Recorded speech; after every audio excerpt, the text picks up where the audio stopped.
Muchas gracias. Gracias, Jota. Sí, con respecto a la canción, Los Momentos, en realidad fue una sorpresa para mí lo que pasó con esa canción, porque esa canción nosotros la grabamos con el grupo Los Blobs en nuestro primer álbum y no estaba tampoco programada para ser grabada en ese disco. Lo que pasó es que, como eran discos de vinilo en ese tiempo, los discos de vinilo tenían que tener, los dos lados tenían que ser más o menos, tenían que tener al mismo tiempo. Y resulta que el ingeniero sacó las cuentas con los tiempos que tenía y nos dijo, falta una canción. Y yo tenía esta canción ahí media guardada, no sabía, porque para mí también era como la primera canción que había compuesto en castellano. En ese tiempo se componía mucho en inglés, ¿no? Y era mi primera canción en castellano. No estaba muy inseguro con respecto a eso, me daba como un poquito de vergüenza, la verdad, porque no sabía cómo iba a ser recibida por el grupo. Pero finalmente me obligaron a grabarla, porque teníamos que hacerlo, ¿no? Así que la canción en realidad entró un poquito de relleno. Hago una pequeña ilustración de la canción, un pedacito de Los Momentos.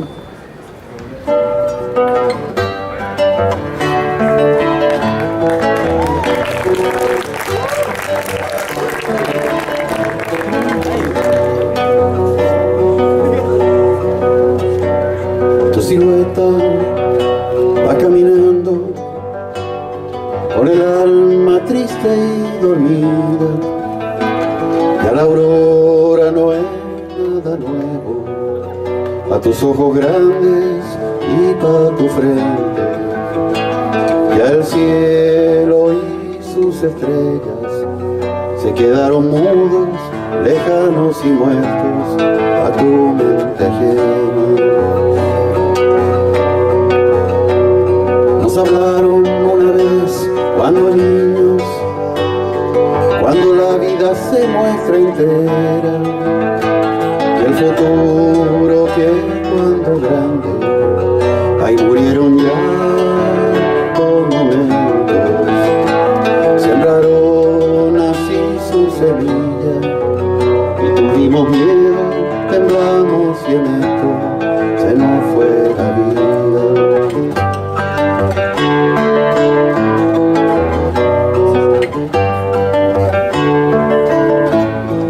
Etcétera.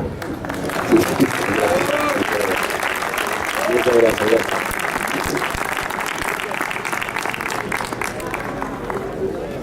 Así que bueno, esta canción entró un poco de relleno en el disco. La verdad es que tampoco nos tocaron mucho porque en ese momento había como una polaridad política muy fuerte en el país. Estoy hablando del año 70. Por lo tanto, muchas radios no quisieron tocar esto. Unas porque lo encontraban muy hippie, otras porque podía ser como revolucionario. Entonces vivíamos entre estos dos fuegos nosotros los Blobs, y por lo tanto ese disco tuvo muy poca difusión. Y fue recién el año 78 que regrabamos la canción ahora con un sello grande, con RCA, donde sí la canción tuvo ya difusión pública y la tocaron las radios y todo eso. Pero fue todo el comienzo de la canción, fueron como 8 años en que se fue dando a conocer en fogatas, en qué sé yo, nadie sabía de quién era, decían que era uruguaya, que era argentina, qué sé yo. En fin, esa es un poco la historia de la canción. Cómo se dan las cosas, que son caminos muy extraños, ¿no? Sí. La creación musical.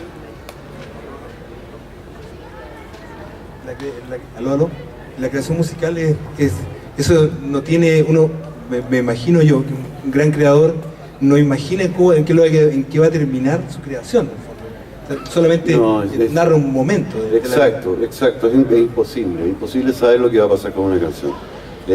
Hay canciones que de repente uno apuesta todo y no pasa nada.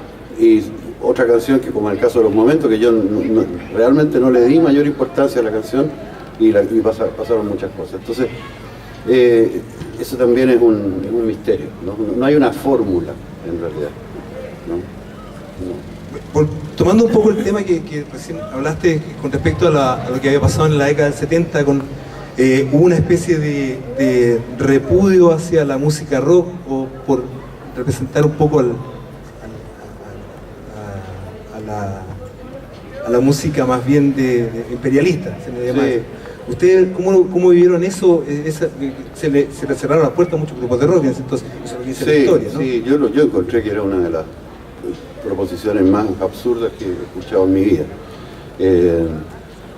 Pero tuvimos que sobrevivir a eso, digamos. Se instaló este prejuicio de que el rock era música imperialista y que la guitarra era un instrumento, la guitarra eléctrica era un instrumento imperialista. No sé a quién se le ocurrió y en qué momento de ocio se le ocurrió eso. Entonces nos pusieron realmente en un aprieto, no solamente a nosotros, ¿no? Sino que a los Jaiba, a Congreso también, porque nosotros usábamos guitarra eléctrica, usábamos elementos del rock y estábamos en realidad en un experimento de fusión, ¿no? Escuchábamos a Violeta Parra, por supuesto, ¿no? Escuchábamos a Víctor Jara y nos interesaba lo que pasaba también en ese lado.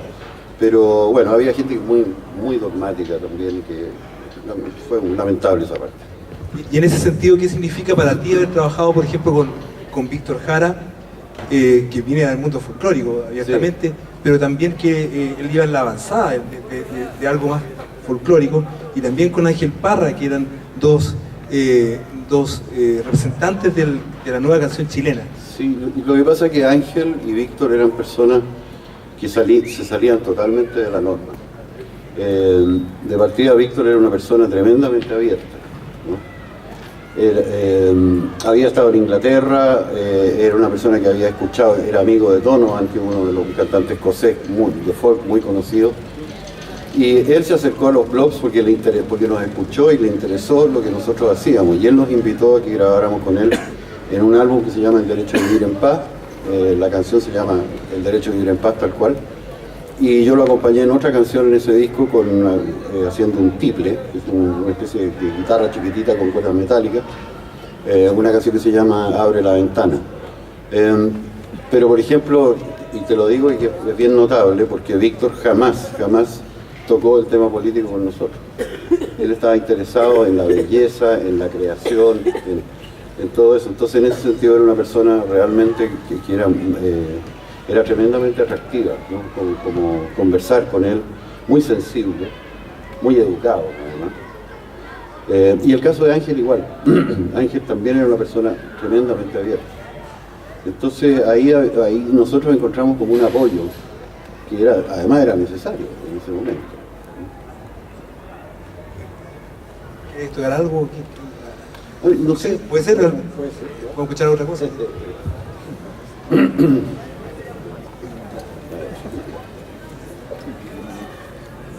Voy a hacer una canción que fue como de mis primeras composiciones, tratando de hacer algo parecido a las primeras composiciones de La Violeta. Esta la grabamos con los blogs, como un balsecito. En el segundo álbum la grabamos. Se llama Qué lindas son las mañanas.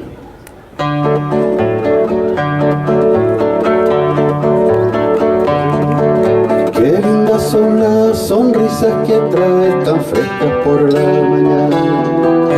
Tus ojos despiden rayos que me iluminan el cielo entero. ¿Será que los pastos verdes han escuchado tu gran saludo? ¿Será que en el muro blanco fijo sus rayos el sol temprano? Qué lindas son las mañanas, qué lindas son, tanta luz en la ventana, siempre me llama con las naranjas. Vaso de leche y tres marraquitas, silban gorriones, cantan chicharras, todo vibrando con los colores. Es un pedacito de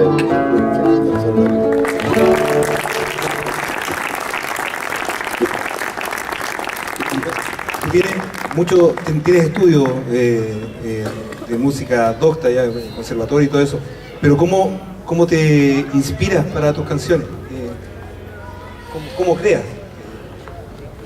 Qué difícil esa parte de explicarla, explicarla porque es algo que brota de adentro. Entonces, es como lo mismo le debe pasar a un escritor, lo mismo le debe pasar a un pintor, ¿no? Es difícil explicar, porque no es un proceso intelectual, no es un proceso racional, es un proceso mucho más intuitivo.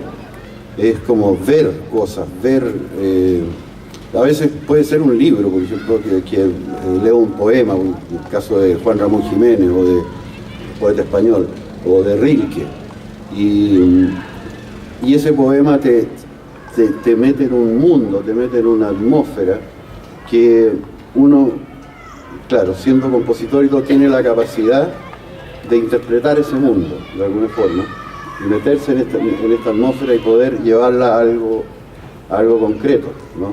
Pero si tú me dices de dónde salió la idea musical, o de dónde salió la letra, yo te diría que como que estuviera en otro lugar y uno parara unas antenas y ¿no? Se te empieza a plasmar en la cabeza todo lo que estás haciendo.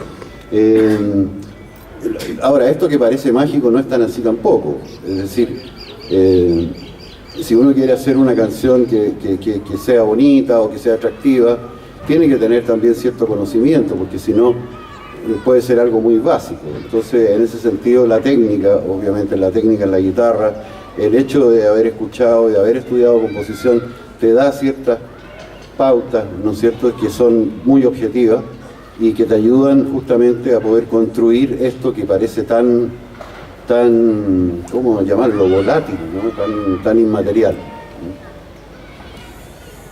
Tiendo un poco a eso mismo, pero ya más bien en lo estilístico. Tú perteneces a una generación que compartió, por ejemplo, un ideario, o sea, en la década de los 80 yo creo que fue un momento de mucha actividad artística, musical, creativa en tu vida. Estoy hablando del periodo del canto nuevo. El canto nuevo también estaba relacionado con el canto contestatario, de protesta, más relacionado con la música latinoamericana, la trova. ¿Tú cómo clasificarías la creación que tú haces? ¿Es libre? Como dicen, es como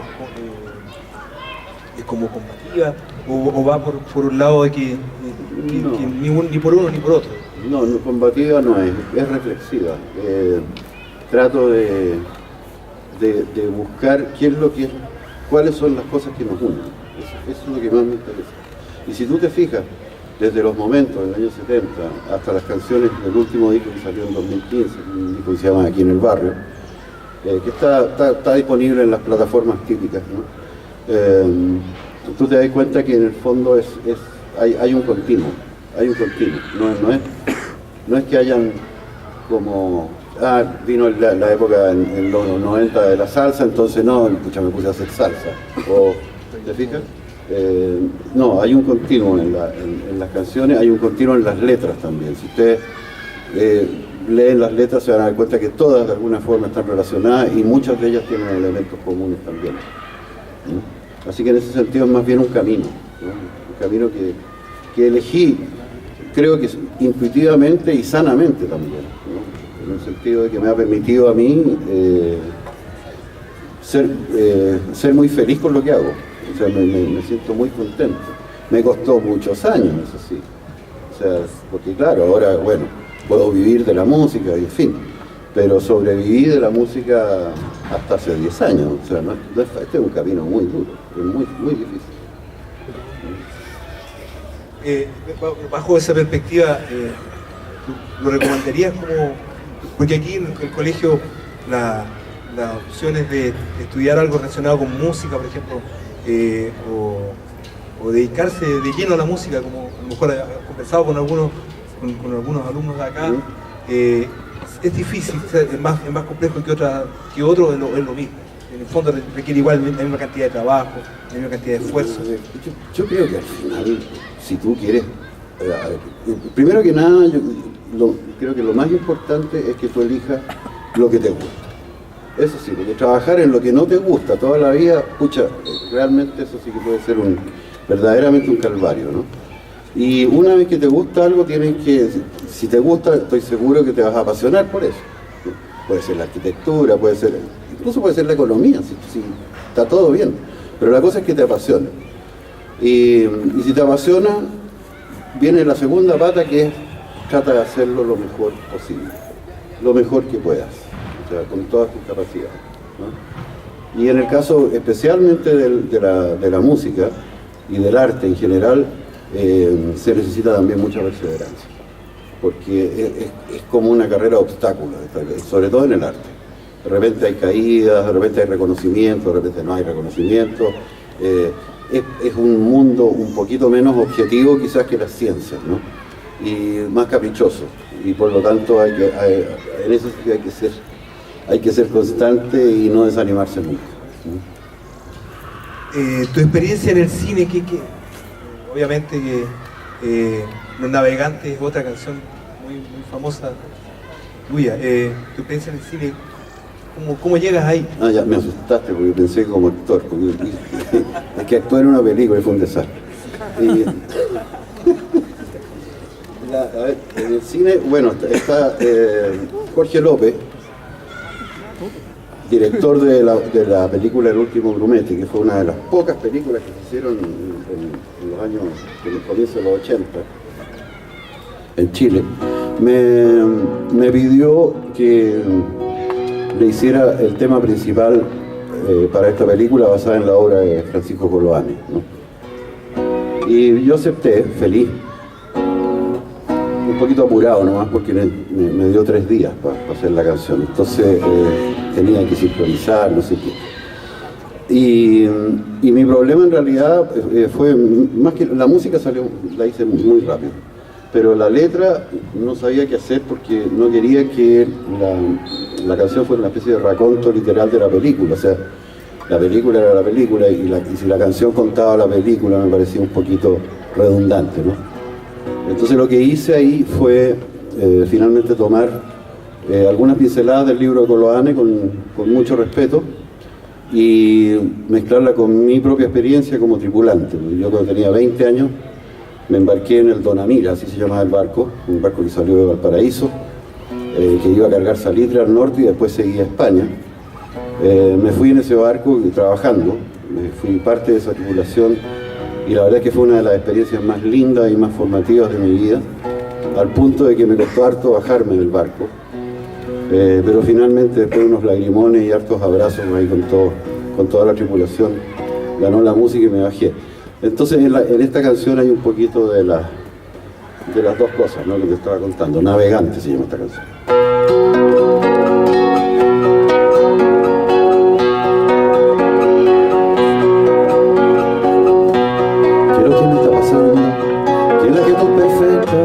Todo empieza a temblar,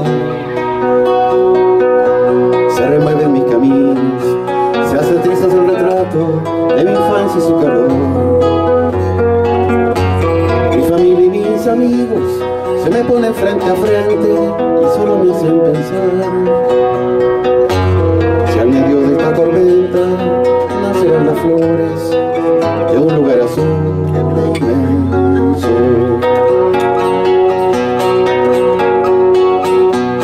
Justificar mi ausencia no es más que pretexto de vida y aventura.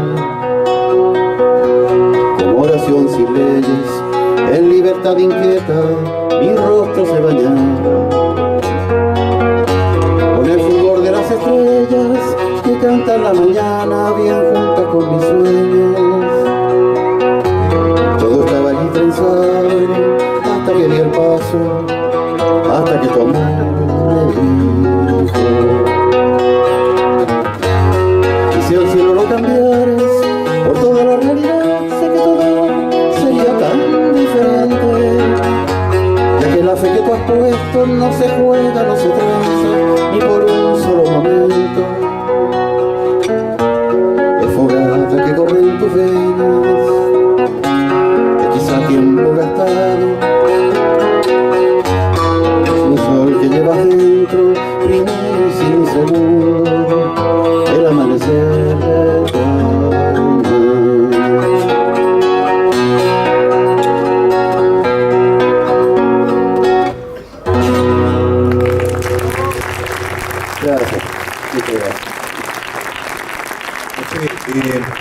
¿Algún interesado en hacer alguna pregunta? ¿A Eduardo?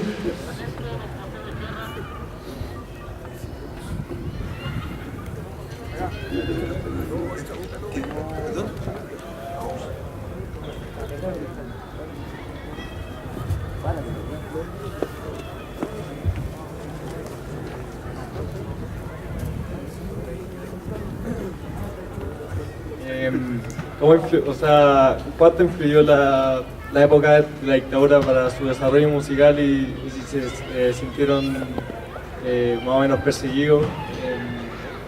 En el fondo de que ustedes tuvieron que modificar la letra de sus canciones o algo así. Yo nunca modifiqué ninguna letra de mis canciones. Algunas a veces fueron censuradas, pero más que nada, más que por las letras, por lo que yo podía representar. Esa es la verdad. Y para mí el tiempo de la dictadura tuve la suerte de no ser perseguido, ¿no? De ser quizás estar bajo sospecha, estar bajo la lupa, pero no perseguido. Y por lo tanto ese periodo a mí me sirvió como para concentrarme más que nada en mi hacer. Y la verdad es que logré una concentración enorme, ¿no? En ese sentido, y bueno, muchas de las mejores canciones y todo salieron en ese periodo, justamente por esta especie como de encierro, ¿no? en que estábamos, en que había toque y queda, había muy poca dispersión en ese sentido, y por lo tanto eso yo lo aproveché como a mi ventaja, en el sentido de sacarle partido a esa especie como de silencio medio terrible que había, pero que me permitía de alguna forma desarrollar lo mío. Yo también le quiero hacer una pregunta. ¿Algún artista que le haya inspirado o poeta para escribir su letra? Uy, son tantos. Bueno, Bob Dylan. Bob Dylan para mí fue un referente desde muy chico. Cuando escuché a Bob Dylan por primera vez yo tenía 14 años, algo así. Cuando aparecieron los Beatles con sus primeros discos yo tenía 13. Entonces realmente las influencias fueron enormes. Los Beatles para mí fueron, quizás no en el primer periodo, porque el primer periodo era medio así como de chasconeo, ¿no? De muchos gritos y muchas cosas. Ellos mismos se quejaban de que tocaban pero no se escuchaba la música, se escuchaban puros gritos, ¿no? Pero sí los Beatles, digamos, a partir de discos como Revolver, por ejemplo, creo que ya ahí la cosa empieza a ponerse muy, muy interesante. Me gustaban mucho los Rolling Stones, siempre me gustó la actitud que tenían, esa actitud media como desafiante, y hasta el día de hoy, digamos, los escucho bastante.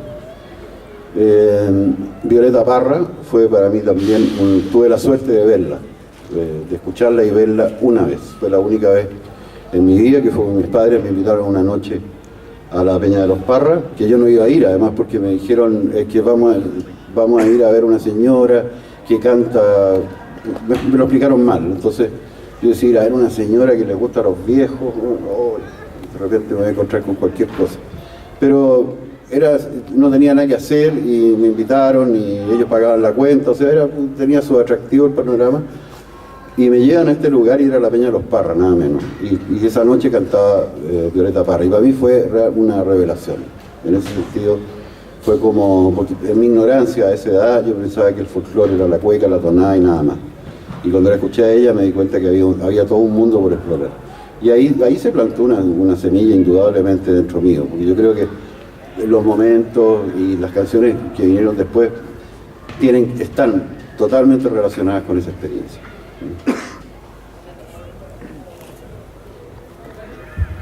Eduardo, buenas tardes, soy Andrés, soy profesor de música y tengo el privilegio de haber crecido con tu música. Cuando los niños estaban cantando, Pablito Ruiz, yo estaba cantando Naomi, y primero el agradecerte por tu música, es una conexión que para mí es muy, muy potente.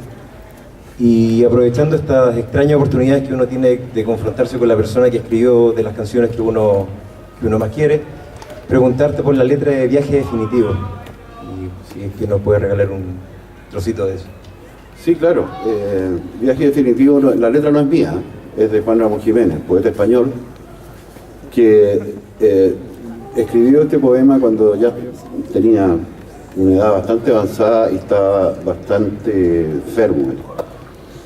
Y a mí lo que me emocionó de este poema, que bueno, de partida es brevísimo, pero lo que más me emocionó fue que siendo él una persona que se movía en un mundo académico impresionante, en el sentido de dar conferencias en las mejores universidades de Europa, de Estados Unidos, de América, se despidiera con un poema tan bello, tan breve, tan esencial. Y eso me motivó justamente a ponerle música a este poema de Jiménez. Que de hecho la canción terminó llamándose igual que el poema de él, se llama El viaje definitivo.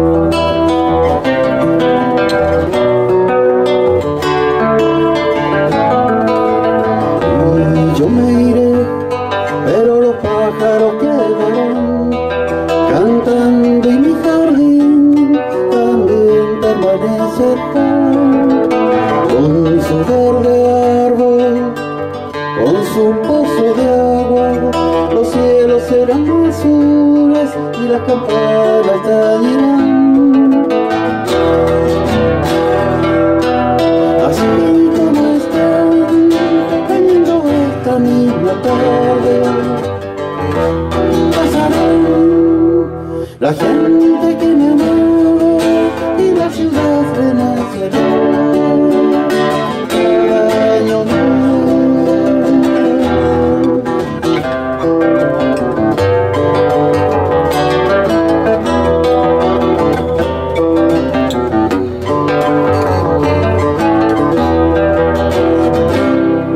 En fin, la mañana nos ayuda mucho a las notas altas, pero eso es más o menos el viaje definitivo, una muestrita.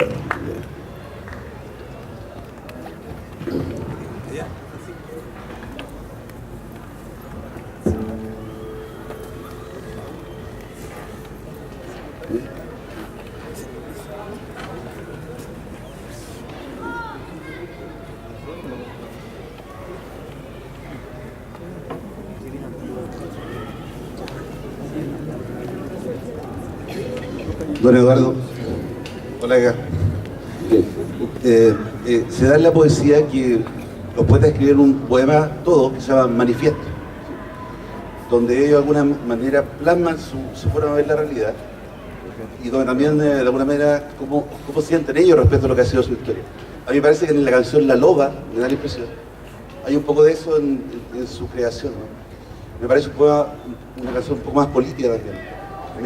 Me da a entender a mí que ahí también hay una especie de manifiesto de la sensación que tú tuviste como cantante en la época que te tocó vivir, cómo te veía la gente un poco, y de cuáles son como los puntos más relevantes de tu pensamiento en términos de tu creación. No sé si estás de acuerdo con eso. Y también te quería pedir como un favor si podrías tocar un poco de la canción, que me gusta mucho. Gracias. De La Loba. Ya. Sí, La Loba tiene probablemente que tiene un mensaje medio cifrado. De hecho, yo la grabé el año 87 y mi mujer me dijo, no, esa canción no puedes editarla, me dijo, porque te van a matar. Y yo le dije, ¿sabes qué más? No van a entender absolutamente nada. Dicho y hecho. Y la canción estuvo en la radio, en fin, y se tocó bastante.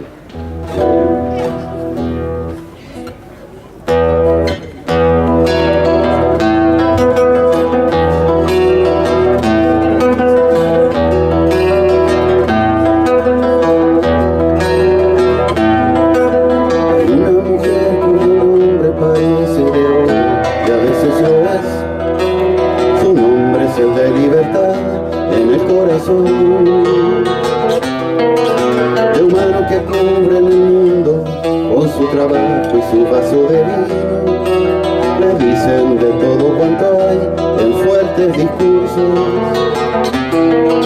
¿Con qué rumbo parten aquellos que hablan todo el día entero, cabalgan en mulas de acero creyéndose todo.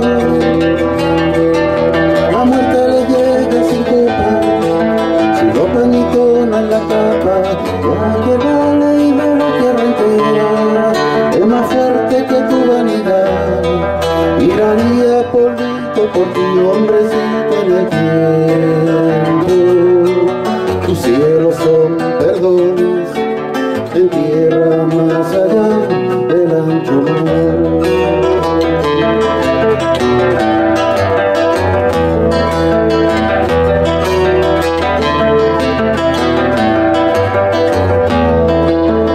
En esos pasos perdidos, herencia de gloria pisoteada, son leyes de una salvajada escritas en ti. Me pisan, me dejan, me traen, me adulan como si fuera una variable. Me piensa cosas agradables, se creen así. Cerca el que construye valles, que afirma lo que no hace, que crece, que ama en el tiempo igual que una loba. Soy hombre, mujer, ni mi padre en este planeta celeste. Dime quién fue el primer ser humano, humillado y retado por todos. ¿No fue acaso un poquito más sabio entendiéndote a ti, a mí, al viejo y despojado, al loco de remate que ama mucho?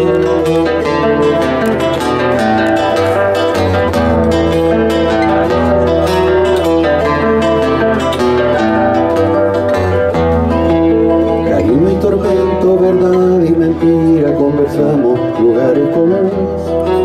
No se trata de invadir, sino de madurar. Con palmas en mi mano diestra y aquí en mi siniestra una copa vacía. Quizás solo un malentendido me pierde tu gloria. No quiero tu oso granate, igual a tu águila blanca.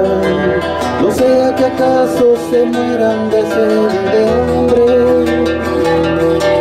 No creas ser dueño de todo, ni quiebres las alas al cisne, ya que la ley de la tierra entera es más fuerte que tu vanidad. Miraría polvito por ti, hombrecita en el tiempo. Tus cielos son perdones en tierra más allá del alto mar.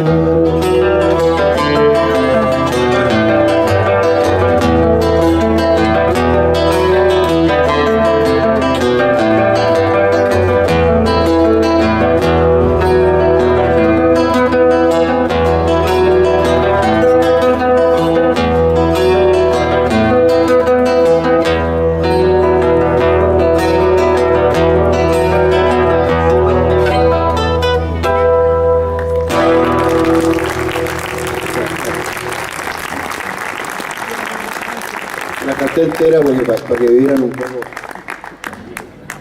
cómo ustedes se dan cuenta que el mensaje va pero así, ¿no?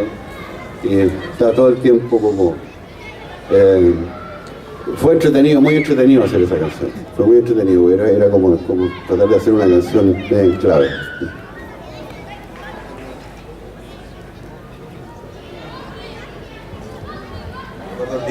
La verdad es que esto tiene un tiempo limitado, tiene que venir otra conferencia ahora y la verdad es que tenemos que terminar esto que para mí personalmente ha sido maravilloso este encuentro. Hay una petición así formal de parte de los alumnos si puedes cantar entero los momentos. Bueno, me ayuda. Como cierre.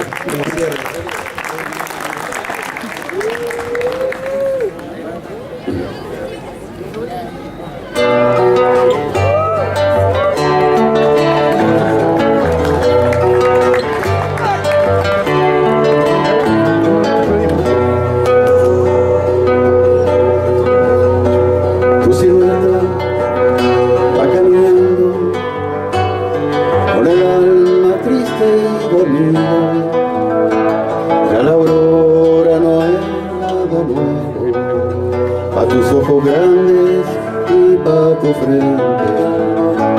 Ya el cielo y sus estrellas se quedaron mudos, lejanos y muertos a tu mente ajena.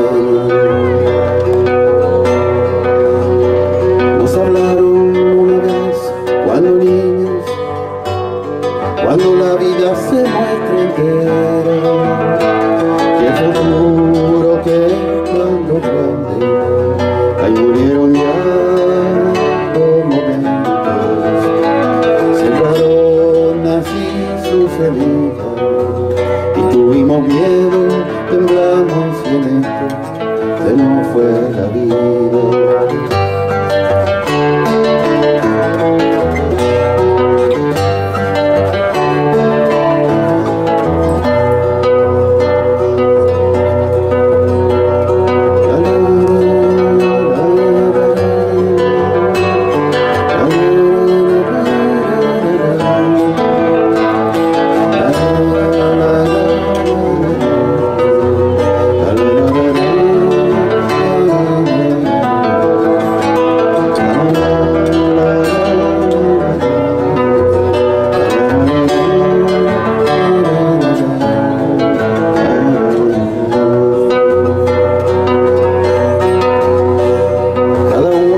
Aferrado a sus dioses, productos de toda una historia, como modelan y nos destruyen, y según eso ordenan sus vidas.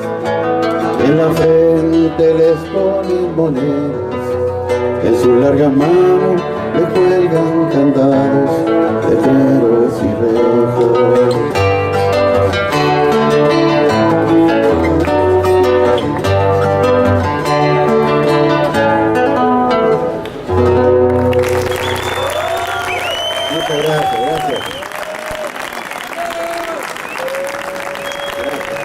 Muchas gracias.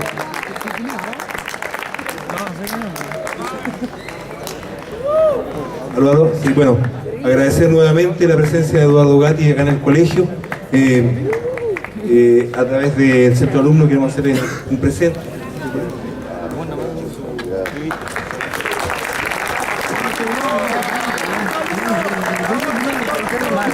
Muchas gracias. Un placer realmente estar con ustedes. Gracias.